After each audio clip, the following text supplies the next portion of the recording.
इस नतीजे पे पहुंचते हैं सभी आखिर में, हासिल सैर जहां कुछ नहीं, हैरानी है. In the end, everyone comes to the conclusion a voyage of the world reveals nothing but surprise. Did you know that Urdu poets have retold the stories of Ram in many ways? Have you ever wondered what would have been the course of history if the Muslim League and the Congress had struck an alliance instead of an enmity? Rakshanda Jalil, multi award winning translator, writer, and literary historian, our next guest, is in conversation with Suparna Puri, an independent author whose book on Adi Shankaracharya stands at the doorstep of publication. Rakshanda has published over 25 books and written over 50 academic papers and essays. Her book on the lesser known monuments of Delhi, Invisible City, continues to be a bestseller. She runs an organization called Hindustani Awaz, devoted to the popularization of Hindi Urdu literature and culture. She was awarded the Kefi Azmi Award for her contribution to Urdu. They'll talk about religion, culture, literature, and identity as they delve into Hindustani Awaz and discuss Rakshanda's latest book, But You Don't Look Like a Muslim. Ladies and gentlemen, we have the second session of the day for you. It's called Through the Looking Glass.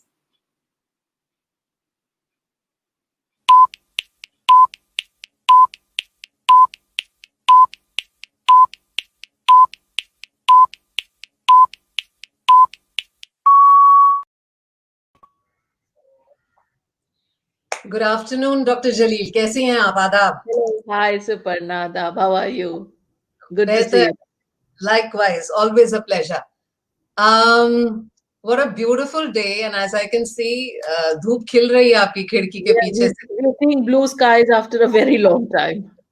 Yes, and thank goodness for that. Thank goodness for that. Yeah, we've had a very, very smoggy spell.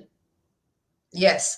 So, खिलती धूप के चलते और आपका जो जिसे कहते हैं the subject at hand, the 2019 publication, and what a title. I mean, really, it's right there in your face. It can't be subtle. It ought not to be subtle. So let me begin with that. ये जहन में आपके कैसे आया कि इस किताब का टाइटल यही होना चाहिए, क्योंकि ये मिश्रण है. And as your afterwards says that it is a celebration, there is an unmistakable hint of exasperation and something which borders on I'm fed up. So was that somewhere meandering in your mind? Yeah. Thank you, Suparna. Let's just plunge right into it. This is the book we are talking about, and the title is But You Don't Look Like a Muslim. Actually, the original title was Oh, But You Don't Look Like a Muslim. And the two things that you talked about, exasperation and something that comes almost close to hurt, actually, was there in the Oh. Now, for when we were making the cover, many things come into play. So we just decided to drop the Oh. It was taking yet another line in an otherwise cluttered title. So we dropped that, but I think the O encapsulates all of the emotions, all of the backstory of this. And this is not just the title of a book. You could say it's the title or it's the summation of my life growing up. This is something I've heard in varying degrees of emotions almost all my adult life. And to many people, it's supposed to be a backhanded compliment. Oh, but you don't look like a Muslim. So it's supposed to be, like a compliment. Or there's a little bit of anxiety or worry. Then there's also this, oh, if more Muslims looked like this, we wouldn't have a problem. So there's a magisterial quality to it, judgmental quality. So there are different shades of feelings, of emotions behind the seemingly innocuous statement. But I'm also trying to question, unpack the ideas behind a statement like this.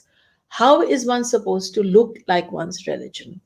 In the case of Sikhs, I can understand that the pagdi and the kada and other things are a direct and clear indication. But there are other religions in this world where you don't have, Jews might have a skull cap, some Muslims might wear a skull cap, but others may not. So it doesn't take away from their Muslimness, just as the addition of a skull cap doesn't add to their Muslimness. You Correct. see? So I'm trying to say through this that A, it's not important to look like one's religion, and B, why is it expected and required, and how does it make a difference? I remain who I am, regardless of how I look like. So, this whole business of, and then a lot of people said that it struck a chord with them. A lot of people say that, we've heard it said, oh, but you don't look like a South Indian, or you're not fair enough, you don't look like a Kashmiri, or this or that or the other. So I think various things come into it when I have a title like this.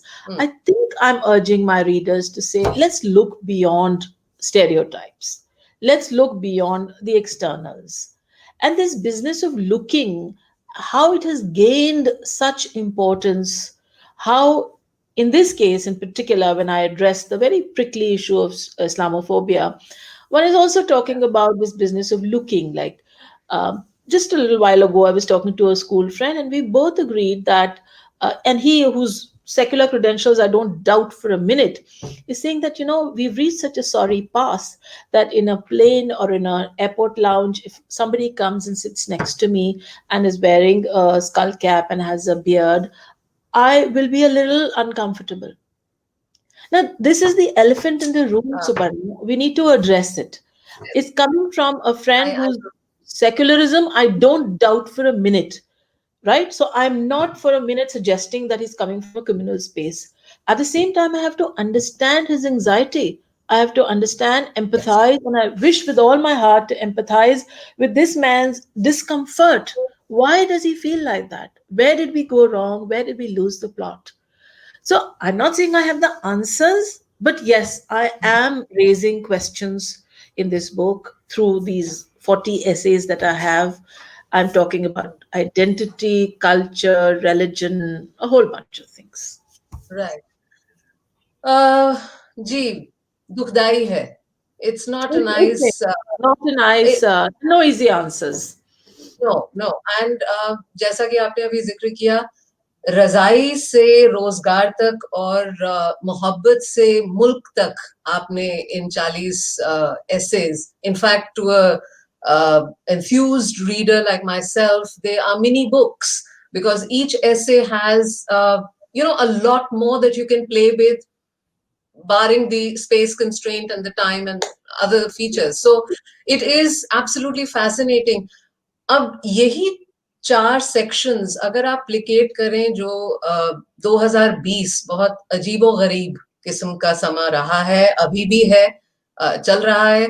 So the strangeness of this 2020 and these 4 arenas, the politics of identity, culture, and so on, how do you, first as an author, and then ज़ाती तौर पे, किस तरीके से balance किया गया या जा सकता है, या आप भौचक्के रह जाते हैं और उसी में आप you are trying to just manage, you are a good manager, there is a semblance and some days are good, some are bad.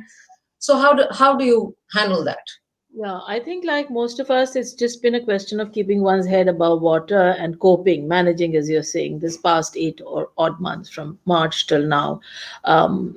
So in that sense, yeah, it's just a question of day-to-day living. But I think nevertheless, difficult and hard and heartbreaking though these months have been, there have been losses, friends who passed on, whose funerals you couldn't attend, whose happy occasions you couldn't attend. There's a wedding in a very close friend's family coming up, and now the guest list has been further reduced, so you can't go. So दुख और सुख दोनों में हम साथ नहीं दे पाए हैं, और जो एक भागीदारी जो किसी भी सोसाइटी का एक essential सुतून है, पिलर है, वो भागीदारी का ही कॉन्सेप्ट चला गया है. We are all living in little islands. Having said that, there has been one important takeaway for me at a personal level. I'll come to the writer part later, but you asked about both. I think what I've learned is that how little we can actually manage with. Whether it's our grocery cart, whether it is our wardrobes, whether it is our lives in whatever way, we've learned to make do with very little. In the early weeks and months, of course, with the lockdown in place, there was no question of, even daily essentials were really limited. But even otherwise, a certain frugality, a certain having to make do, a certain jugaad, a Mm. certain, okay, I don't really need this. There has been no wasteful expenditure really these past few months. There's been Correct. no shopping for clothes. There's been no shopping for, well, the usual electronic items and the Diwali sales and all the rest of it. So in that sense, I think what this period has taught me is, and I hope, like others, I will be able to carry it through even when the world rights itself and we are go back to where we were. I think we can make do with very little. And हमारे यहाँ superfluous कितना कुछ है. There's ji. so much that actually we don't need. Whether it's our kitchen cabinets, our wardrobes, our lives, whatever, our homes, everything. Coming to a professional life, it's been a fallow period. I'm usually a very active writer. In fact, my friends groan that, oh my God, another book. So this is a bit of a joke among my acquaintances and friends that, you like a hen laying an egg. What is this? Why are you so productive, so relentlessly productive? So in that sense, there has been a reprieve, and I haven't been writing very much. I find I'm not able to write very much. The virus is all very well. There's a question of physical safety. But Mm. Suparna, I don't know whether you have noticed this living in Chandigarh, but it's very acute for us in Delhi. From the early days of the virus, there was also a growing communalism that was very worrying. Corona, Mm. jihad, and the currency these words acquire, and how quickly, how glibly, how easily we toss it around. And by we, I mean all of us. It gains Yes. a currency. It's the new normal. So in the Mm. early days of the lockdown, when the corona had just begun to show its ferocity, there was ji. this whole business of the markas in Delhi and how it was a hub, and how then a whole community was kind of tarred with the same brush. And Right. I think that whether it's a love jihad or a corona jihad, how easily we use these words and how quickly they gain currency, and how people just replicate it, whether it's WhatsApp or social media or what have you. So I think what truly hurt and bewildered and worried me, and possibly is at the root for why I'm not able to do much work, is how instead of a certain humility that death being Yes. so close to us, that this Yes. whole situation being so completely different from anything we've known, at least in our lives. I mean, history talks of the Black Death and other epidemics, but आपने हमने अपनी जिंदगी में तो ऐसा माहौल नहीं नहीं देखा. देखा है. We are not कतई. even the partition generation, so we don't remember this siege like feeling that we are now seeing. So even in a difficult time Right. like this, how come we've not learned lessons of humility, of caring, of brotherhood? Yes, there are solitary examples. There is a group of Sikhs in Delhi who go around burying corona, people who died of corona, and they do it regardless of religion. They bury the Muslims, they do the cremation of the Hindus and the Sikhs. So there have been instances like there's a wonderful group of Sikh volunteers who went and cleaned the Jama Masjid. So there Ah. are incidents. This was a big thing because मस्जिदों के लिए कहा जाता है कि वो आबाद रहनी चाहिए. People should come and pray, चाहे 2 लोग आए, चाहे 4 लोग आए, but that was not happening. So the Jama Masjid, which is like a kind of a beacon for that neighborhood, was shut and shuttered. And then when it was gradually being opened, a group of Sikh volunteers from a gurdwara went and did manually. I mean, they Mm. actually scrubbed and sanitized the whole space. So there have been stories like this that bring your faith back, you know. Absolutely. So Absolutely. I would have been that much happier if somewhere this had become the new normal. Ah. Instead, these are still Right. aberrations, you know. The new Mm. normal is the hate. And that's very worrying. The hate that has been there at the fringes, Suparna, it seems to me, not just in Delhi, but all over the world, there's a kind of right wingism that is creeping in. What's happening in France? Let's talk about that also. I Yes. don't want to talk about any one kind of right wingism. I want to True. talk about all forms of right wingism, which are abhorrent. So, what's Bilkul. happening in France is despicable. It is. So, why is it that we as people, as human beings, are not learning these lessons, which actually are waiting to be learnt in times like this?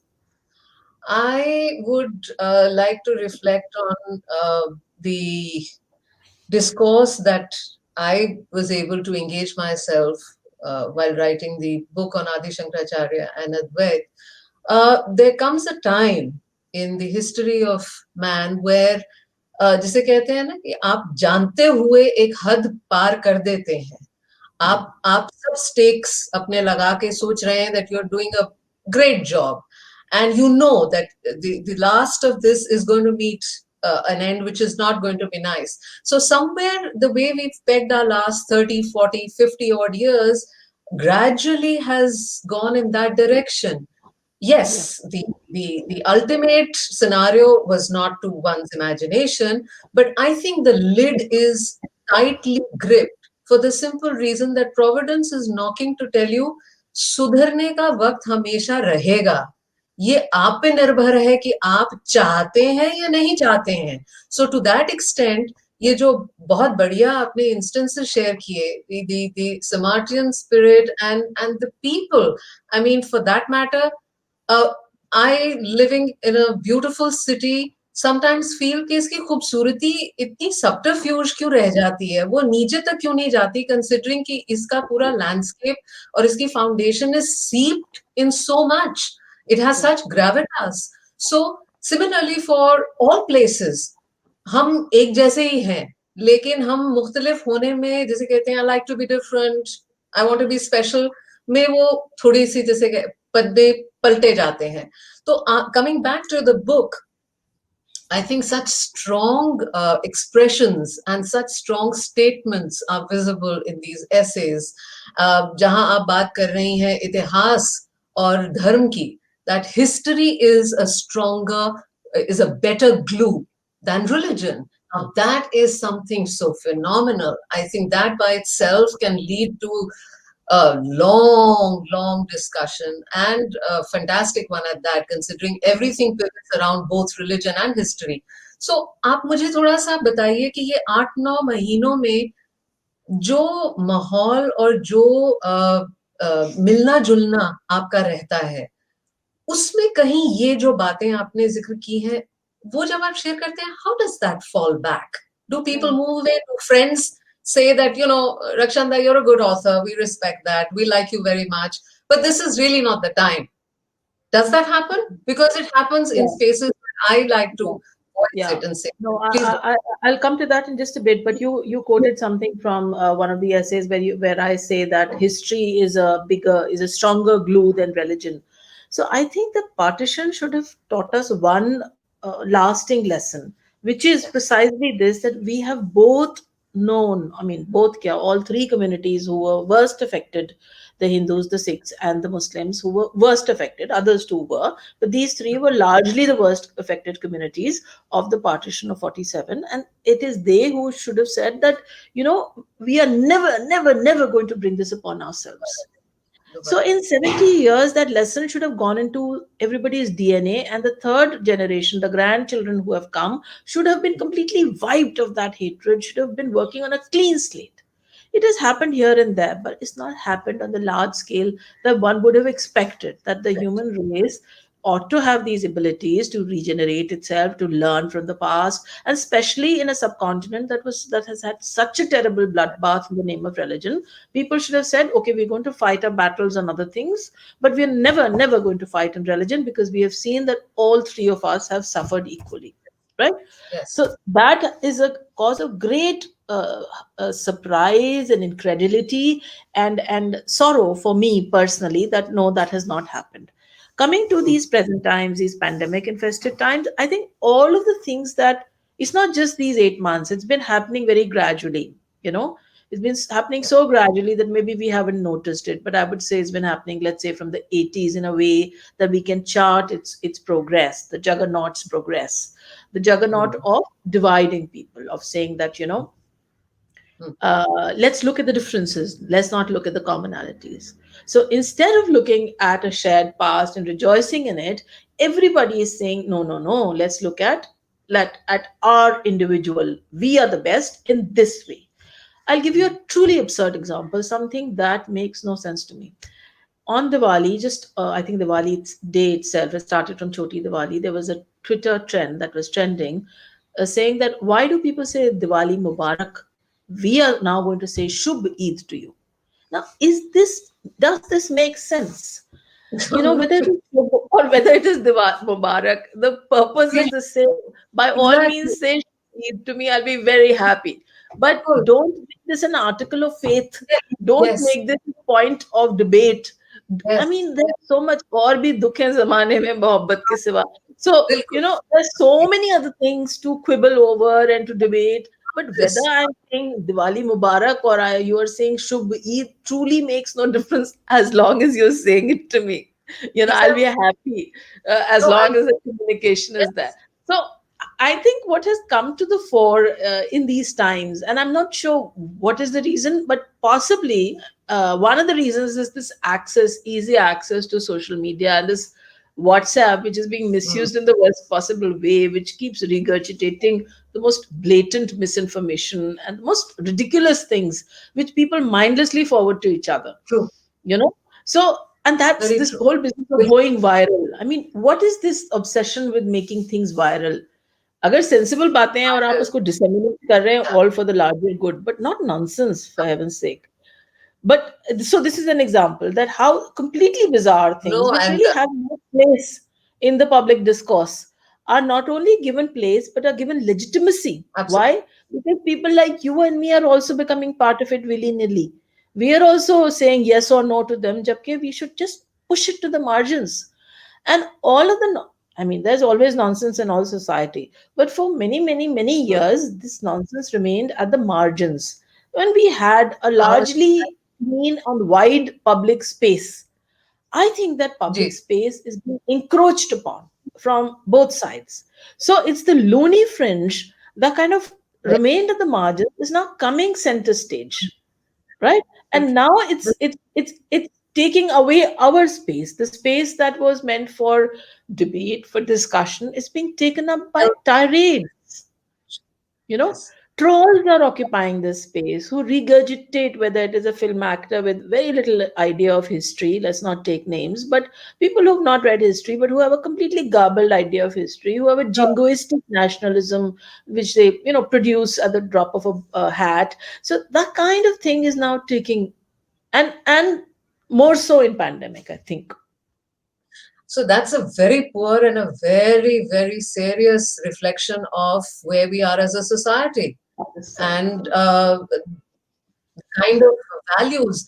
और मैं हमेशा सोचती हूँ कि बात घर से शुरू होती है, परिवार से शुरू होती है, तो जो माँ बाप हैं या जो पेरेंटिंग मेंटल है, वहां से ही अगर आपका जो जैसे कहते हैं जो साज आप पकड़ रहे हैं जीवन के लिए वो बेसुरा हो, तो फिर तो गाना तो गाना नहीं होगा, शोर ही होगा. Sure, yoga. Suparna, I think this has to be acknowledged. For far too long, we have lulled ourselves into a sense of, we are not like that, but we are like that. The elephant in the room is communalism, which was maybe not so large. It has grown. It has been fed on a steady diet. And I think this is a fact of life. We can't no longer say that, we are so okay only. It's the others who are like that. To use Delhi language, you know how it is in Delhi. We love to use our onlys and those. So we say, हम तो जी ऐसे नहीं हैं, लेकिन वो लोग इस तरह से सोचते हैं. But मेरे ख्याल से अब हम और तुम का फर्क ज़्यादा बचा नहीं है. अब सभी लोग इस तरह से सोच रहे हैं.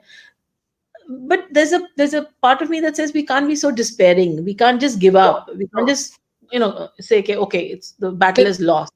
That would be a sad day if we say that the battle is lost. I think space can always be reclaimed, not space for religions or ideas, but space for commonalities, space for meeting ground, space where Yes. civilized dialogue can still happen, where othering is not such a fact of life.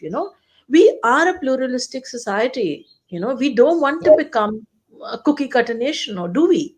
Because if we do No, want to, if we aspire to become a cookie cutter nation, then we'll be forsaking so much, and the loss will absolutely. be greater than the Oh, gain. absolutely.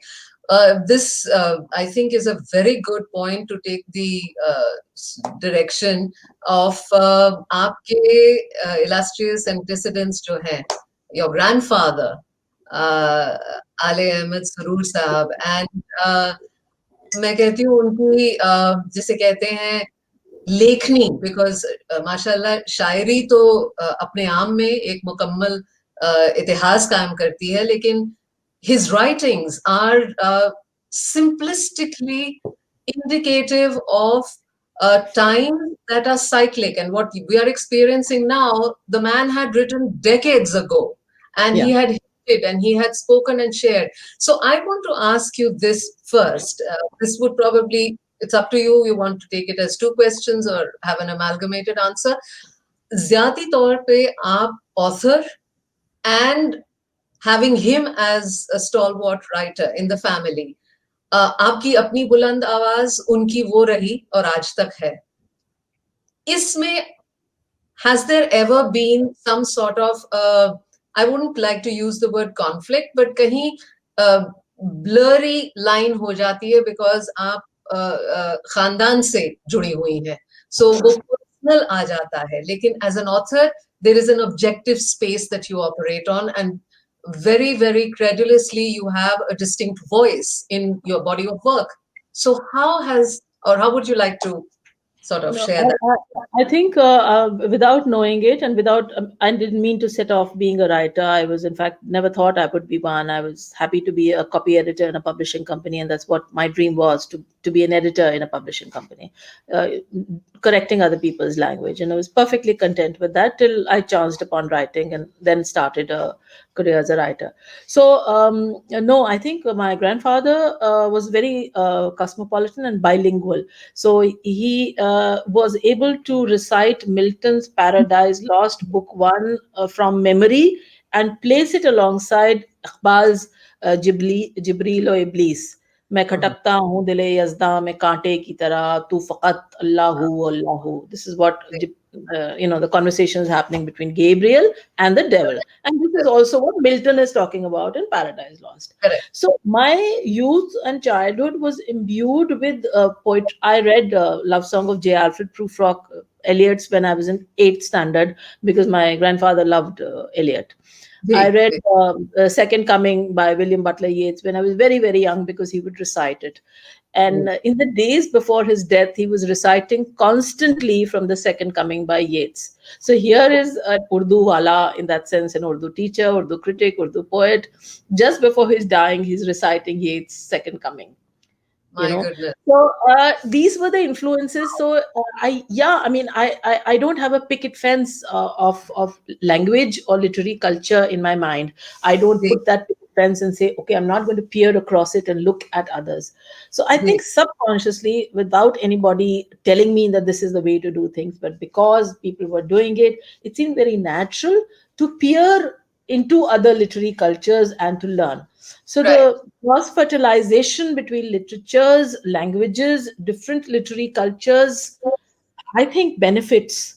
And that was something I possibly just picked up instinctively. And that comes to my stead now when I write in English, but I access Urdu sources. So I'm able to, because I read Urdu, but I don't really, I can write in Urdu, but I don't write in Urdu. I prefer to write in English.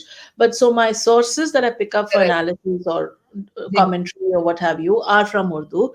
But my training in English allows me to do this. And I have the illustrious example of my grandfather who was doing it, who was able to talk of Jonathan Swift and his satire when he is talking about an Urdu satirist. So, and it seemed very natural. He's talking about Matthew Arnold and talking about Masarrat se Basirat tak. So in a very seamless, natural way, he was able to do all of these things 50, 70, 80 years ago, and it seems nice to be continuing in that tradition of bilingualism, multiculturalism, multilingualism, and cross-pollination, cross-fertilization between literatures. Did you both sit and discuss something that you had written and he had? Not really. My first published book came out shortly after. So no, I'd started translating and he was very pleased and I translated some of his poetry. So I had begun to translate, but regrettably, like I said, I'm a very late bloomer. I was perfectly content to edit other people's writings, and my ambition was to work in a publishing company, dotting the I's, crossing the T's, and being a good, meticulous copy editor. which I still continue to be. I mean, I think I give clean copy because I'm, I look at the small details. I pick up Wonderful. titles and all of that. But no, ji. alas, I didn't have very much to show him. There was just some translations that I'd done while he was alive. An anecdote that comes to your mind with Yes, him when everyone, he is actually. trying. Yes, here's a man who had thousands upon thousands of books in his library, which after he passed away, we donated the entire collection in toto, not breaking it up, to the National Archives ji. of India. And there's a Surur collection there where all of his books, all of his papers, everything is kept. Here's a man with this abundantly rich library. And I have ji. seen him with my own eyes in the Aligarh house and wherever he's lived over the years, pick up and read with complete and utter absorption जैसे वो अखबार के लिफाफों से बनते हैं ना those packets जिसमें मूंगफली आती है या सब्जी आती है या अमरूद आते हैं. He's ji. reading a lifafa made out of an old newspaper with utter absorption. And I'm saying like अब्बा आप क्या पढ़ रहे हैं? अरे ये पुराने अखबार का बना हुआ लिफाफा है. So words fascinated him. He used to tell us, I can never Yes. get bored if there is a dictionary in a house. I can never get bored. Wow. And that's something I Wow. think if there are any young people listening to this conversation, I would say that make the dictionary your best friend. You truly will never get bored. There's so much to learn. That's a You know, habit to. it's a habit.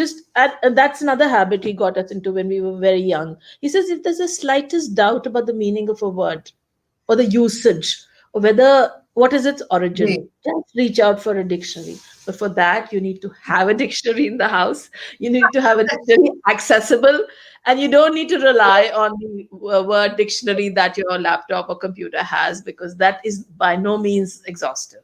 So have a nice, substantial, like maybe an Oxford dictionary, somewhere very handy in the house, and reach Right. out for it as often as need be.